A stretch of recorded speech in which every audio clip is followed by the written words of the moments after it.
First, you have some time to look at questions 1 to 6.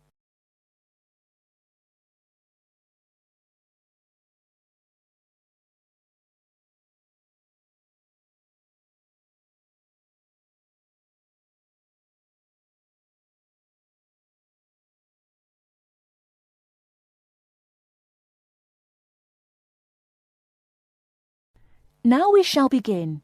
You should answer the questions as you listen, because you will not hear the recording a second time. Listen carefully and answer questions 1 to 6.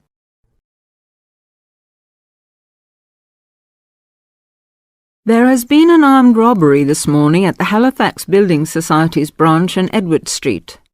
John Brinks is at the scene with Detective Sergeant Henry Lawson. Detective Sergeant, can you tell us what you know about the robbery? Yes, the raid took place this morning shortly after 11:30 when a man accompanied by a woman went into the offices of the building society and asked to see the manager. There were no other customers in the building at the time. They were let into the manager's office and the woman produced a gun from her handbag. Then they took the manager back out of his office and made him tell the cashiers to hand over all the money they had in the tills and in the safe. It came to about $25,000. Presumably, you have a number of witnesses. Yes, we have a good description of both of them. The man was about 1 meter 80 centimeters, around 35 years of age, with blue eyes and short curly red or ginger hair. He was wearing jeans, a green sweater, and a 3/4 length blue coat. When he spoke to the cashier when he came in, he called himself Mr. Erickson, but we doubt whether that is his real name. But we do know that may be his real name. He also spoke with a strong Scottish accent, which may help us to trace him. Before you hear the rest of the conversation, you have some time to look at questions 7 to 10.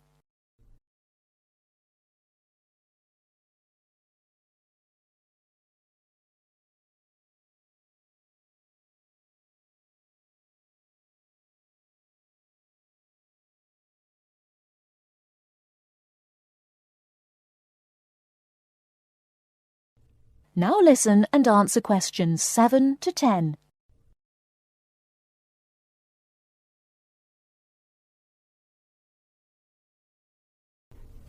And what about the woman? Now, she is in her early 20s, slim and quite tall, about 1 meter 70 centimeters. She was wearing a long white raincoat, which was quite loose-fitting, and which she didn't take off. She had a beige handbag, which they used to hide the gun in. She's got straight, shoulder-length blonde hair, blue eyes, and like the man, has a noticeable accent. Do you have any other information? Yes, the car they used was seen by 2 or 3 people. It's a blue or dark blue Ford Escort, and we have the registration number. And it's G595ERI. I'll say that again. It's G595ERI. Now, the car was stolen from Bishopstone just over a week ago, so if anyone has seen it in the last week, we would like to hear from them. We also know that the car's front left headlight was broken when it was stolen, and is still broken, we think. So, you would like information from the public about the car? Yes, and the people. We're appealing to anyone who thinks they may recognise the 2 robbers or know anything about the car. We've set up an incident room in Swindon and the telephone number is 774529. So we would like people to ring us if they have any information. And of course, all calls will be dealt with in the strictest confidence. Thank you very much. Thank you. And the number again, if you have any information, is 774529. And now back to the studio.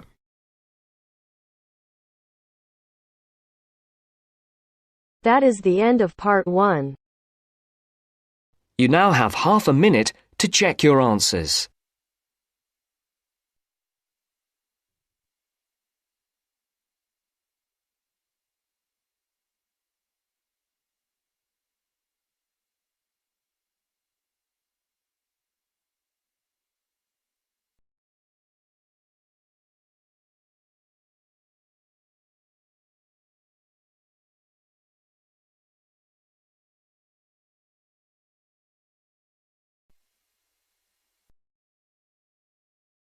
Now turns to Part 2. Part 2. You will hear a talk about the history of a poetry award. You have 30 seconds to look at questions 11 to 15.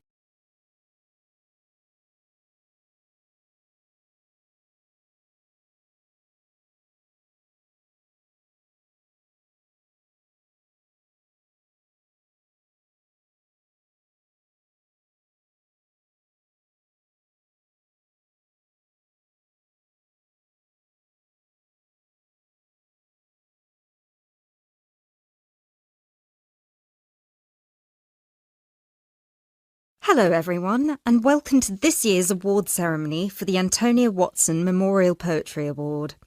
As with previous years, the competition has been particularly fierce and we received numerous excellent entries, so it's an incredible achievement for our 3 finalists who are sitting here amongst you, and we should congratulate them all. However, as with every competition, there can unfortunately only be one winner, and we will be announcing them shortly. Before we do, though, a few words about the award itself. As most of you know, the Antonia Watson Memorial Poetry Award has been presented annually since 2010 and was presented biannually for 2 more competitions prior, once in 2008 and once in 2006. It is entirely funded by Antonia Watson's very generous parents, who offer £1,500 to the author of the best poem on a topic announced at each previous award ceremony, as well as £500 to the first runner-up and £250 to the second, bringing the total up to £2,250. Now, a few words on Antonia Watson herself, without whom none of us would be standing here today. I briefly knew Antonia while at university, where we were flatmates for a year, and I'm afraid that any speech I give will not be able to do her justice, as she was the kindest, sweetest person I've ever met. Thankfully, this part of my speech was written with the assistance of one of her siblings, Thomas Watson, who was not only her brother, but also her best friend. Antonia was born in Slayford, Lincolnshire, in December 1986. From a very young age, she displayed an inquisitive and creative nature, matched in volume only by the gentle kindness of her spirit. She wrote her first poem, named Love Barks, about the death of her dog at the age of 10. This was also her first poem to be published at her school's newspaper, just 2 months after another of her poems, Be Kind, won the 1996 Triad Children's Writing Competition and was published in the competition's anthology. While her early forays into poetry were crowned with impressive success, Antonia unfortunately ceased to write for a few years following the death of her very dear grandfather, Peter William Watson, in 1999.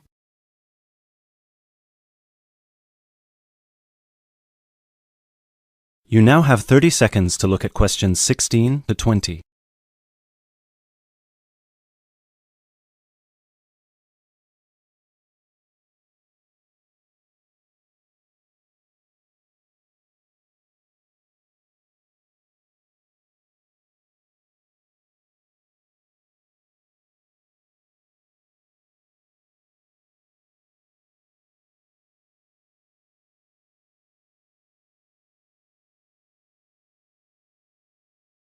While her early forays into poetry were crowned with impressive success, Antonia unfortunately ceased to write for a few years following the death of her very dear grandfather, Peter William Watson, in 1999.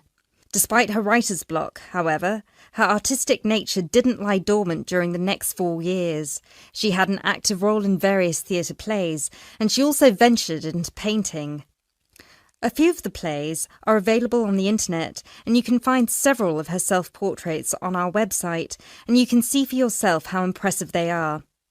But poetry, of course, remained her passion even then, which is why in 2003 she resumed writing, and her next poem, The War on Both Sides, was published in her college's journal. At the age of 18, Antonia moved to Sheffield to study English literature at the University of Sheffield. This is where she and I met, spending a whole year in adjacent rooms in a flat in central Sheffield. This is also where I met her good-natured, generous parents, Mr. and Mrs. Watson, who came to visit her regularly and always treated me like a daughter as well. Antonia and I grew very close during that period, and while we ran in different circles, we always found time for each other every week.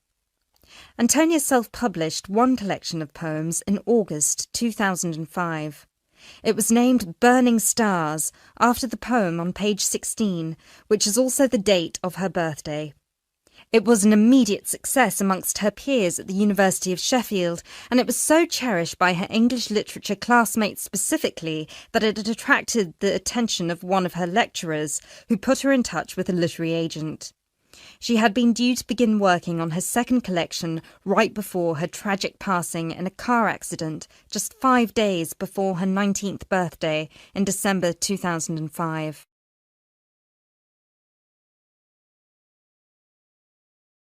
Antonia was always interested in societal shifts and how they affect humanity as well as the environment, and this award was designed to reflect her faith that regardless of what we do, we are all inherently good. With this in mind, all of the topics this competition has dealt with have been about the potential and the positive side of humanity, such as this year's Young Love theme or last year's Inner Power theme. We've had poems about personal strength, about immigration, about gender equality and peaceful protest. And hopefully in 12 months, the poems we'll be awarding will be just as inspiring with the topic of poverty. I know Antonia would be really proud of what her parents and what all of you together have achieved. So, finally, let's get on with the actual award. As I said before, it's been a fierce competition this year, and with more than 5,000 entries, it was quite the task for our 3 judges to cut them down to just 3. But our 3 finalists definitely deserve to be here, and without further ado, I would like to... That is the end of part 2. You now have half a minute to check your answers.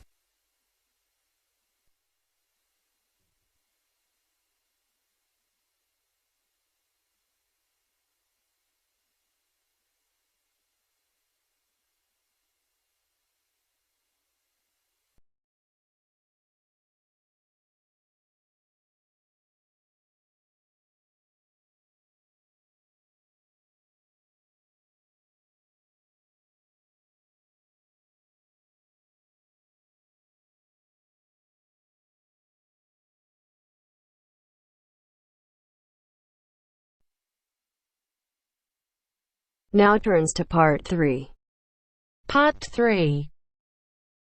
You will hear 2 geography students, Jack and Katie, talking about a field trip to Kenya in Africa.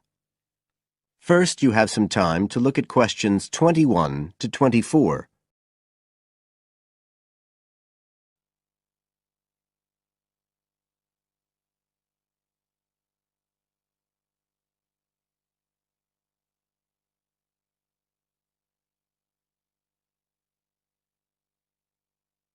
Now listen carefully and answer questions 21 to 24. Katie, hi. Thanks for inviting me round. Oh, thanks for coming. I know you're up to your neck in finals revision, but I've got to make up my mind about next year's geography field trip, and I'd really like your advice. We've got to choose between an African trip and one in Europe. They've told us a bit about both trips in the lecture, but I really can't make up my mind, and I know you did the African one last year. That's right. So, where exactly did you go? I mean, I know it was in Kenya, in East Africa. Yes. Well, we were right up in the northwest of the country. It was beautiful. We stayed in a place called the Marich Pass Field Studies Centre. Right. Dr. Rose said the accommodation was traditional African-style cottages. He had a special name for them. Bandas. Yes, they're fine. You have to share, 2 or 3 people together. They're pretty basic, but you have a mosquito net.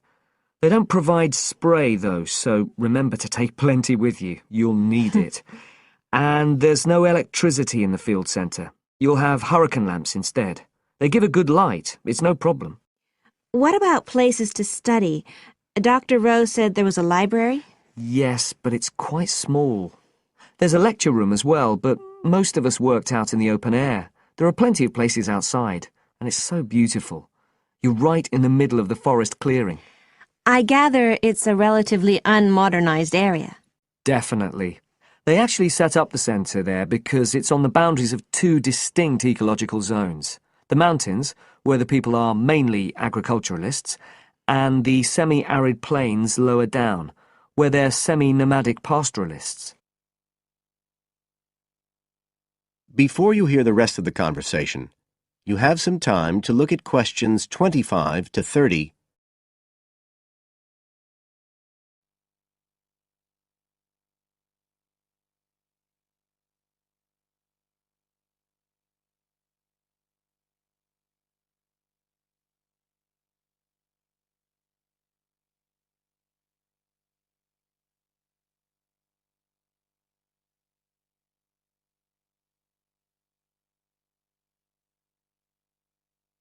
Now listen and answer questions 25 to 30. So, how much chance did you get to meet the local people there? Did you get the chance to do interviews? Yes, though we had to use local interpreters, but that was okay. Then we did field observation, of course, looking at environmental and cultural conditions, and morphological mapping. What's that? Oh, looking at the surface forms of the landscape, the slope elements and so on. What about specific projects? Yes. After the first 2 or 3 days, we spent most of our time on those. We could pretty well do what we wanted, although they all had to relate to issues concerned with development in some way. People did various things. Some were based on social and cultural topics, like the effect of education on the aspirations of young people, and some did more physical process-based studies, looking at things like soil erosion. My group actually looked at issues relating to water, things like sources such as rivers and wells, and quality and so on. It was a good project to work on, but a bit frustrating. We felt we needed a lot more time, really. Right.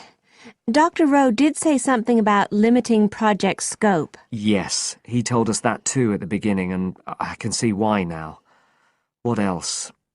Well, we had some good trips out as part of the course. We went to a market town, a place called Sigur. That was to study distribution. And to look at agricultural production, we went to the Weiwei Valley. That's an important agricultural region. And what about animals? Did you have a chance to go to a national park? Sure. We did a trip on the last day, on the way back to the airport at Nairobi. But actually there was lots of wildlife at the field centre. Vervet monkeys and baboons and lizards. It does sound good. It was excellent, I'd say. In terms of logistics, it was very well run. But it was more than that. I mean, it's not the sort of place I'd ever have got to on my own. And it was a real eye-opener. It got me really interested in development issues and the way other people live. I did find it frustrating at the time that we couldn't get as far as we wanted on the project, but actually I'm going to follow it up in my dissertation, so it's given me some ideas and data for that as well. So you'd say it was worth the extra money? Definitely. That is the end of part 3. You now have half a minute to check your answers.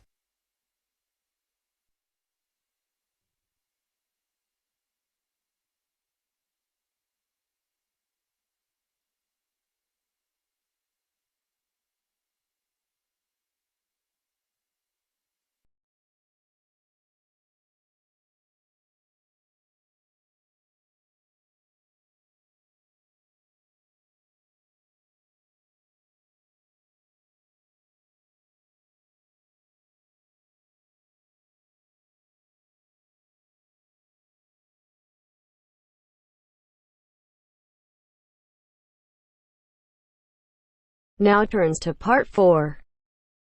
Part 4.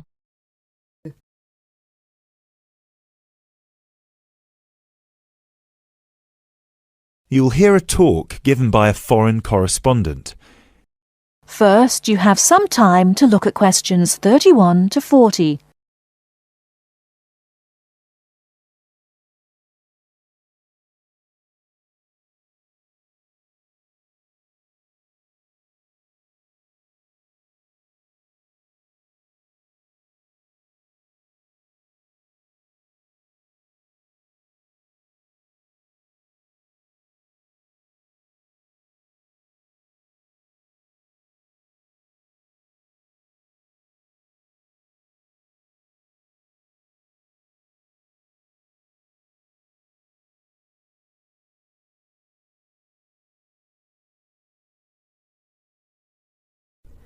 Now listen carefully and answer questions 31 to 40.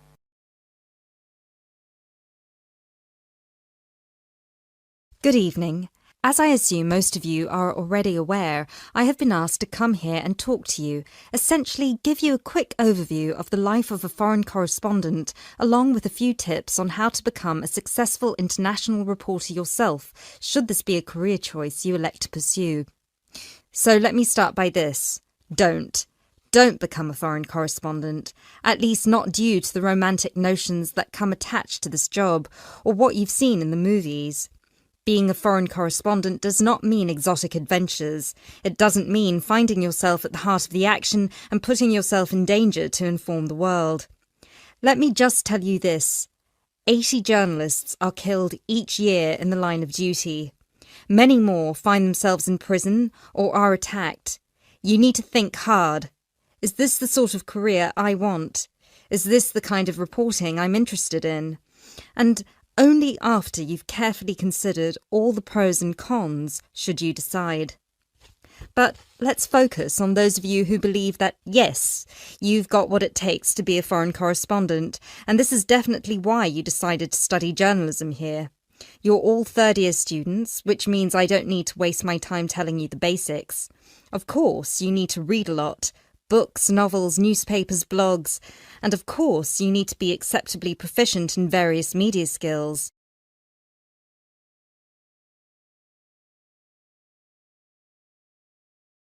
But what is it that's going to separate you from normal journalists and reporters? There are 4 things that'll make you different. The first thing is your experience of the world. You can't call yourself an international reporter unless you've been around and seen different places and different cultures. Seize every opportunity to visit other countries, meet people from around the world. It doesn't matter if it's business or leisure, just hop onto a plane and go everywhere. This will expand your horizons and sharpen your mind, something that, as a foreign correspondent, will help you understand better the culture of the country you'll be covering. And speaking of culture, this is a term you need to make sure you fully understand. What's culture? What makes a country's culture? Explore the culture of the country you're interested in. The music, the literature, the religion. Are there any cultural practices or conflicts you need to be aware of? Are there any tensions within the country? Why? The most important element of culture, of course, is the language. Do yourself a favour, whether you're planning to become a foreign correspondent or not. Learn a foreign language. So many of us are culpable for just sticking to just English, and while English is a very important language in the world, it would be foolish to think it's the only one. Pick a language whose sound you enjoy, a language you find interesting. Trust me, your future CV will thank you for it. And finally, history. Don't expect to be given a job as a foreign correspondent if you don't know anything about your target country's history. No piece of news is disconnected from the past. The whole world tells a story, and your coverage will suffer if you attempt to arrive in the middle with no reference to or understanding of what came before. The hows and whys always lurk in the past. Seek them. The world of international journalism is changing, like every other industry, due to the internet. The arrival of globalization brought with it a whole new set of rules, and you'll do well to comprehend what they mean for you. Unfortunately, gone are the days when a newspaper would hire you and deploy you to a country. Increasingly, newspapers around the world are beginning to favour freelance journalism, offering opportunities to local reporters with the necessary chutzpah and an understanding of the zeitgeist in their region. What this means for you is that you won't just have to start at the bottom. If you want to sustain yourself as an international reporter, you'll also have to pursue many different avenues at once. You'll need to persevere and push and build contacts everywhere. An old student of mine, a terrible student at university, but an incredibly intelligent woman, she came to find me at a conference that was recently held in Yemen, where I delivered a speech on the future of journalism. She was working for 3 different newspapers as a freelance foreign correspondent, one of them The Times, and she told me that the one piece of advice I gave her that stayed with her and helped her with her career was this: don't be afraid to fail. It will happen over and over again. It's how you deal with it that matters most. So keep this with you, this one piece of advice. Oh, and don't forget, your passports need to be kept current at all times. Thank you very much for listening. That is the end of part 4. You now have half a minute to check your answers.